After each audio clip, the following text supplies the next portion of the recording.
कबाड़ खाना बना रखा है सरकारी स्कूलों को इन्होंने, है कि नहीं है? मजबूरी में भेजता है काम आदमी अपने बच्चों को सरकारी स्कूलों में, 2 पैसे आ जाएं आदमी प्राइवेट में भेजता है। दिल्ली में हमने उल्टी गंगा बहा दी। दिल्ली में भाई साहब पिछले 2 साल में 3 साल में 4 लाख बच्चों ने अपने नाम प्राइवेट से कटवा के सरकारी स्कूल में करवाए हैं। बड़ी बात है। अब अमीर लोग भी अपने बच्चों को प्राइवेट स्कूल से नाम कटा कटा के सरकारी स्कूल में करा रहे हैं दिल्ली के अंदर। हरियाणा में भी करा लो यार मेरे से, ये मैं कर दूंगा हरियाणा में भी। हरियाणा के स्कूल भी ठीक कर दूंगा, करने आते हैं मेरे को। हरियाणा के स्कूल ठीक करा लो। प्राइवेट स्कूलों को ठीक कर दिया मैंने दिल्ली में। पहले हर साल फीस बढ़ा दिया करते थे, अनाप शनाप development fund, picnic fund, library fund, फलाना फंड, ढिमका फंड, सारे फंड बंद कर दिए। हमने कहा खबरदार कोई फीस बढ़ाएगा तो। सारे स्कूलों की ऑडिट करा दी प्राइवेट वालों की, चुप हो गए सारे, घर जाके बैठ गए। थोड़ा सा हरियाणा के लिए भी मेरे से काम करा लो यार, आपका ही छोरा हूं। पूरे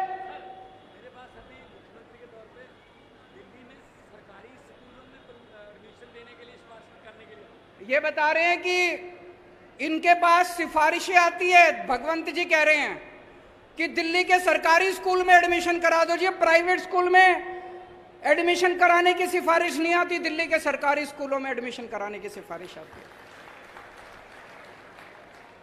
अपने को सरकारी स्कूल बहुत बढ़ाने हैं, बंद नहीं करने हैं, और उनको शानदार बनाना है।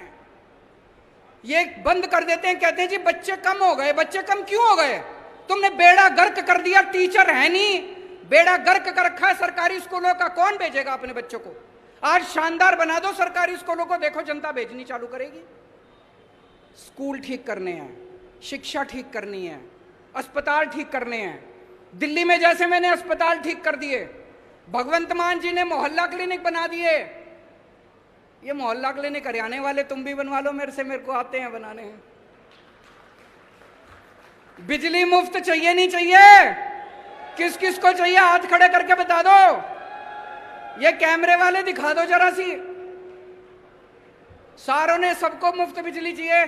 कहते हैं केजरीवाल फ्री की रेवड़ी बांट रहा है।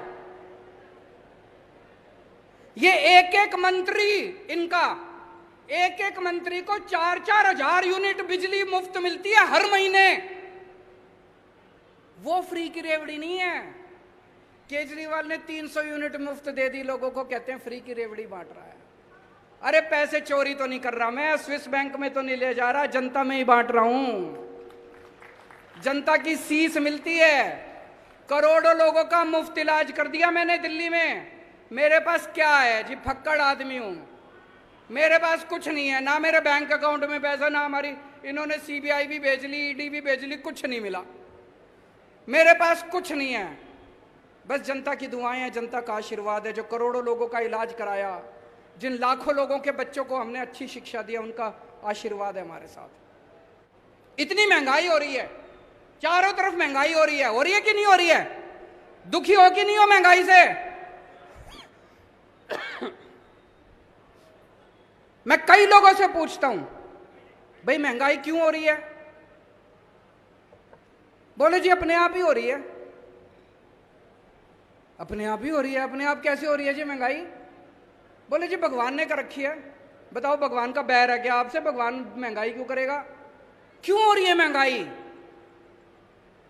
इन्होंने अनाप शनाप पिछले कुछ सालों में इतने टैक्स लगा दिए, इतने टैक्स लगा दिए। अच्छा एक चीज बताओ, यहां जितने लोग बैठे हैं, टैक्स कौन कौन भरता है? जरा हाथ खड़े करो। ये कई लोगों ने हाथ नहीं खड़े करे। आपको पता नहीं, एक बच्चा पैदा हुआ बच्चा भी टैक्स भरता है। आप एक रोटी खाते हो, एक रोटी पे 1 रुपए का जीएसटी लगता है। आप दही का प्याला खाते हो, 1 कप दही जब खाने जाओ ना, अभी खाना नहीं खाया होगा सारे जने, घर जाओगे, 1 कप दही के ऊपर 1 रुपया जीएसटी लगता है। आपने ये जितने कपड़े पहन रखे हैं, इस पे टैक्स लगता है। आपका पंखा चलता है, पंखे पे टैक्स लगता है, बिजली पे टैक्स लगता है, दही पे टैक्स लगता है, शहद पे टैक्स लगता है, गेहूं पे टैक्स लगता है, चावल पे टैक्स लगता है। पिछले दिनों इन्होंने खाने पीने की सारी चीजों के ऊपर टैक्स लगा दिया, इतना टैक्स, इतना टैक्स। इस वजह से महंगाई हो रही है। बस सांस लेना ही बाकी है, चिंता ना करो, एक बारी और आ गए तो उस पे भी लग जाएगा टैक्स। अब ये आइडिया मत दो, वो सुन लेंगे। सब चीजों पे टैक्स लगा दिया जी। भी पिछले थोड़े दिन पहले इन्होंने छाछ पे टैक्स लगा दिया, दही पे टैक्स लगा दिया, गेहूं पे टैक्स लगा दिया, चावल पे टैक्स लगा दिया, शहद पे टैक्स लगा दिया, हर चीज पे, खाने पीने की हर चीज पे टैक्स लगा दिया। भाई साहब, अंग्रेजों ने भी खाने पीने की चीजों पे टैक्स नहीं लगाया था। तो ये इतना लाखों करोड़ों अरबों खरबों रुपया जो इनका ये टैक्स जो आप देते हो, रोटी पे देते हो, चावल पे देते हो, ये कहां जाता है? ये सारा पैसा इनके सरकार के पास जाता है। और सरकार इस अरबों खरबों रुपए का क्या करती है? मैं आपसे पूछना चाहता हूं, कोई आपके इलाके में कोई सड़क बनी हो पिछले 5-7 साल में? कोई स्कूल बनाओ, कोई अस्पताल बनाओ, कोई सरकारी काम हुआ हो? कोई दूर दूर तक सरकारी काम दिखाई नहीं देता। तो ये अरबों खरबों रुपया जा कहां रहा है? ये जा रहा है इनके दोस्तों की जेब में। मैं आज लिस्ट लेके आया हूं, ये इनके दोस्तों के अरबों खरबों के इन्होंने कर्जे माफ कर दिए अपने दोस्तों के। इनके दोस्तों ने, इनके कई दोस्त हैं, अरबपति, करोड़पति, खरबपति, उन्होंने बैंकों से कर्जे ले रखे हैं। किसी ने 5,000 करोड़, किसी ने 10,000 करोड़। और जब कर्जे वापस करने की बात आई, बैंक आया उनके पास, तो उनकी नीयत खराब हो गई। वो इनके पास गए, बोले जी हमारे कर्जे माफ करा दो। ये किसानों के कर्जे माफ नहीं करते, ये स्टूडेंट्स के कर्जे माफ नहीं करते। इन्होंने अपने अरबपति खरबपति दोस्तों के कर्जे करोड़ों करोड़ों करोड़ों के, लाखों करोड़ों के कर्जे माफ कर दिए। जैसे मैं बताता हूं आपको, मैं लिस्ट लेके आया हूं। इन्होंने, इनका एक दोस्त है, उसने 87,000 करोड़ रुपए का कर्जा ले रखा है। एक आदमी ने 87,000 करोड़ रुपए का कर्जा सारा माफ कर दिया, सारा माफ कर दिया। कहां से पैसा आया? आपकी रोटी पे आपने जो जीएसटी दिया था उसका पैसा, आपके बच्चे का जो दूध पे टैक्स दिया था उसका पैसा। एक और दोस्त है, उसका 12,000 करोड़ रुपए का कर्जा सारा माफ कर दिया जी, सारा। 10 लाख करोड़ रुपए के कर्जे माफ कर दिए इन्होंने आपके टैक्स के पैसे से। इसलिए महंगाई हो रही है। और जब पैसे कम पड़ जाते हैं, कोई दोस्त आता है इनका, कहता है जी मेरे 7,000 करोड़ है, मेरे को माफ कर दो। तो ये अपने मंत्री को बुलाते हैं, कहते हैं भाई छाछ पे टैक्स बढ़ा दो। तो छाछ पे टैक्स बढ़ा देते हैं। जो पैसा आता है उससे अपने दूसरे दोस्त का कर्जा माफ कर देते हैं।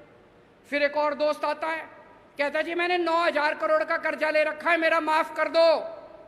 फिर ये मंत्री को बुलाते हैं, कहते हैं दही पे टैक्स बढ़ा दो, दही पे टैक्स बढ़ा देते। ये जितनी बात कह रहा हूं मैं सच बोल रहा हूं। अगर मैं कुछ भी झूठ बोलूंगा ये केस कर देंगे कल मेरे ऊपर। पढ़ा लिखा आदमी हूं मैं, इनकम टैक्स का आदमी हूं, सब समझता हूं इनके चोरी चकारी सारी। अभी इन्होंने दिल्ली में हमारी सरकार गिराने की कोशिश करी। सोचो इनकी हिम्मत। दिल्ली में हमारे 70 में से 62 सीट हमारी है। इन्होंने प्लानिंग बनाई, केजरीवाल के 40 एमएलए तोड़ेंगे। इन्होंने कहा 20-20 करोड़ रुपए में एमएलए खरीदेंगे। हमारे एमएलए को मिले ये लोग, एक एक एमएलए को मिले, बोले 20 करोड़ रुपए ले लो, केजरीवाल की पार्टी छोड़ दो, बीजेपी में आ जाओ, मंत्री भी बनाएंगे और 20 करोड़ भी देंगे। पर भाई साहब हमारे सारे ईमानदार आदमी हैं, अच्छे लोग हैं, शरीफ लोग हैं, सबने आके मेरे को बता दिया 40 एमएलए तोड़ने थे इनको। 20-20 करोड़ के हिसाब से 800 करोड़ रुपए लेके आए थे ये, 800 करोड़ रुपए। बताओ जी कहां से आए 800 करोड़ रुपए? अब इन्होंने मध्य प्रदेश में सरकार तोड़ी, कितने एमएलए खरीदे वहां पे? फ्री में थोड़ी खरीदे, कोई कह रहा 50 करोड़ में खरीदे, कोई कह रहा 40 करोड़ में खरीदे। इन्होंने मध्य प्रदेश में सरकार तोड़ी, इन्होंने कर्नाटक में सरकार तोड़ी, इन्होंने गोवा में सरकार तोड़ी, इन्होंने असम में सरकार तोड़ी। 277 एमएलए खरीद चुके अभी तक, ये 277, 20-20 करोड़ रुपए के हिसाब से भी लगा लो, 6000 करोड़ रुपए इन्होंने एमएलए खरीदने में लगा दिए। ये पैसा कहां से आया जी? ये आपके टैक्स का पैसा है, ये जीएसटी का पैसा है, ये दूध दही के ऊपर टैक्स का पैसा है। इसलिए महंगाई हो रही है भाई साहब, इसलिए समझ के जाना। आज मैं एक स्पेशल मिशन को लेके आया हूं आपके बीच में। देश को आजाद हुए 75 साल हो गए, 75 साल कम नहीं होते। इन 75 सालों में कितने देश हमसे आगे निकल गए, कितने देश हमसे आगे निकल गए। सवाल उठता है हम पीछे क्यों रह गए? हम किसी से कम थोड़ी हैं भाई साहब। मैं हमेशा कहता हूं ऊपर वाले ने जब इंसान बनाया पृथ्वी के ऊपर, सबसे इंटेलिजेंट लोग ऊपर वाले ने इंडिया में बनाए थे, भारत में बनाए थे सबसे इंटेलिजेंट लोग। फिर हम पीछे क्यों रह गए? हमारा देश गरीब क्यों रह गया? हमारे बच्चों को अच्छी शिक्षा क्यों नहीं मिलती? हमारे लोग अनपढ़ क्यों रह गए? ये प्रश्न उठता है। हमारे पास किस चीज की कमी है? भगवान ने, ऊपर वाले ने भारत को सब कुछ दिया है, नदियां दी है, पहाड़ दिए हैं, खनिज पदार्थ दिए हैं, फसलें दी हैं, जड़ी बूटियां दी हैं, समुद्र दिया है, सब कुछ दिया है, फिर हम पीछे क्यों रह गए?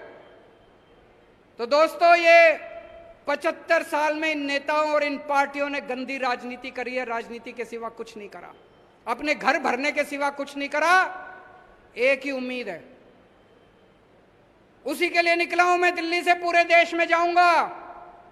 130 करोड़ लोगों को इकट्ठा करना है इस देश के। जिस दिन 130 करोड़ लोग इकट्ठे हो गए, भारत को दुनिया का नंबर 1 देश बनने से कोई नहीं रोक सकता। हमें भारत को, इंडिया को नंबर 1 देश बनाना है कि नहीं बनाना है? भारत को दुनिया का नंबर 1 देश बनाना है कि नहीं बनाना है? हमें अपने बच्चों को अच्छी शिक्षा देनी पड़ेगी, बच्चों को रोजगार देना पड़ेगा, अच्छा इलाज करना पड़ेगा, स्कूल खोलने पड़ेंगे, अस्पताल खोलने पड़ेंगे। जब तक ये नहीं होगा तब तक भारत दुनिया का नंबर 1 देश नहीं बन सकता। 75 साल पहले हम सारे इकट्ठे हुए थे, हमने अंग्रेजों को उठा के बाहर फेंक दिया। एक बार फिर सारे इकट्ठे हो जाओ, भारत को दुनिया का नंबर 1 देश बनाएंगे, मिलके बनाएंगे। सबको जोड़ने एक नंबर मैं जारी कर रहा हूं, नंबर नोट कर लेना, सब अपने अपने फोन निकाल लो, उस फोन से मिस कॉल मारना। मिस कॉल मारोगे तो आप हमारे साथ व्हाट्सएप पे जुड़ जाओगे। 951000 1000 951000 1000। जो लोग, और इसमें कोई पार्टीबाजी नहीं है, आप बीजेपी के हो तो भी जुड़ो, कांग्रेस के हो तो भी जुड़ो। जो लोग इस देश को दुनिया का नंबर 1 देश बनाना चाहते हैं, सारे लोग इस मिशन के साथ जुड़ो। सबको जोड़ने के लिए निकला हूं मैं। मेरी जिंदगी का अब एक ही मकसद है कि भारत को किसी भी हालत में दुनिया का नंबर 1 देश बनाना है। हम सारे मिलके बनाएंगे, अकेले किसी के बस की बात नहीं है। पूरा देश इकट्ठा करेंगे, पूरा देश एकजुट होगा। सब लोग इस नंबर पे मिस कॉल मारना और अपने ज्यादा से ज्यादा दोस्तों को इस नंबर पे मिस कॉल मारने के लिए बोलना। मैं अब नारा लगाऊंगा, मेक इंडिया, आप बोलेंगे number 1। Make India, make India, make India. Bharat माता की, भारत माता की।